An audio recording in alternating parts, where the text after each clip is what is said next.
Gram panchayat Dihuli से इमरान भैया वर्तमान प्रधान इस बार फिर से उतरे हैं मैदान में। आप सभी जनता जनार्दन के सम्मान में मेरी माताओं बहनों याद रखिएगा, अपना एक एक कीमती वोट सिर्फ इमरान भैया को देना। अपने ग्राम पंचायत दिहुली में विकास की गंगा बहाना है, अपने गाँव को एक नंबर पे लाना है तो इमरान भाई को हमेशा प्रधान बनाना है। सिंगर कबीर मृदुल। बहनों का भाई है हर माँ का बेटा, दिहुली पंचायत का बन के चहेता। दिहुली पंचायत का बन के चहेता। बहनों का भाई है हर माँ का बेटा, दिहुली पंचायत का बन के चहेता। पूरा हर गरीबों का आस किए हैं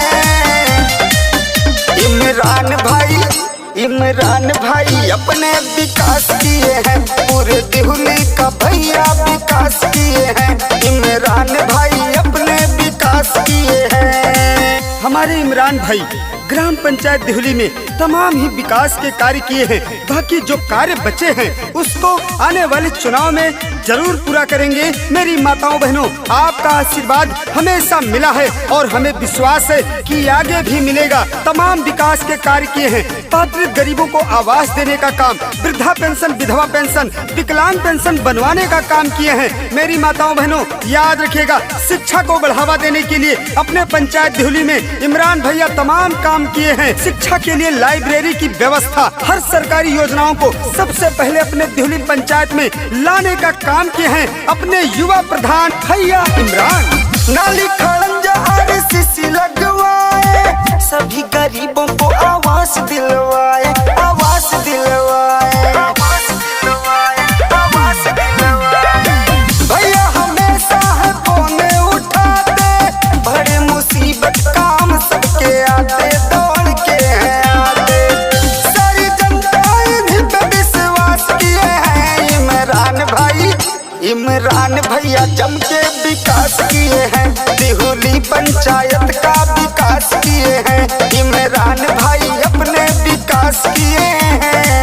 इस कार्यकाल में अपनी पंचायत को विकास खंड में नंबर 1 पर रखा है। आपके भाई, आपके बेटे, आपके चहेते इमरान भाई ने। मेरी माताओं बहनों याद रखिएगा, इमरान भाई का कहना है, ना धर्म की बात करूंगा, ना जात की बात करूंगा, मैं इंसान हूँ भाइयों, सिर्फ विकास की बात करूंगा। हमेशा विकास की दीपक जलाने वाले आपके बेटे, एक तेज तर्रार दमदार प्रधान भैया इमरान को ही जिताना, किसी के बहकावे में नहीं आना। अपना एक एक कीमती वोट सिर्फ इमरान भैया को देना। सुना है आज समंदर को बड़ा गुमान आया है, सुना है आज समंदर को बड़ा गुमान आया है। उधर ही ले चलो कश्ती जिधर तूफान आया है, और जिधर भी जाते हैं भैया इमरान जी सभी लोग कहते हैं हम सब का प्रधान आया है, एक नेक इंसान आया है। मेरी माताओं बहनों याद रखिएगा, अपनी चट्टानी एकता का परिचय देते हुए सिर्फ इमरान भैया को जिताना।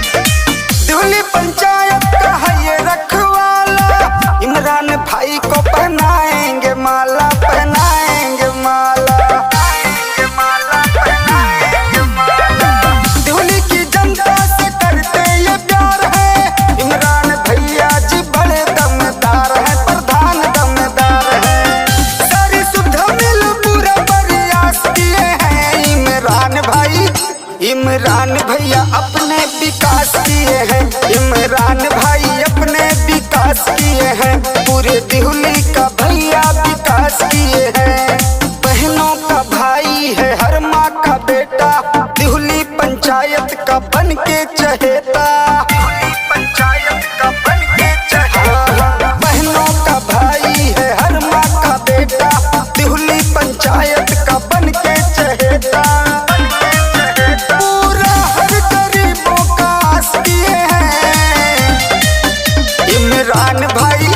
इमरान भाई अपने विकास किए हैं, पूरे दिहुली का भैया विकास किए हैं। इमरान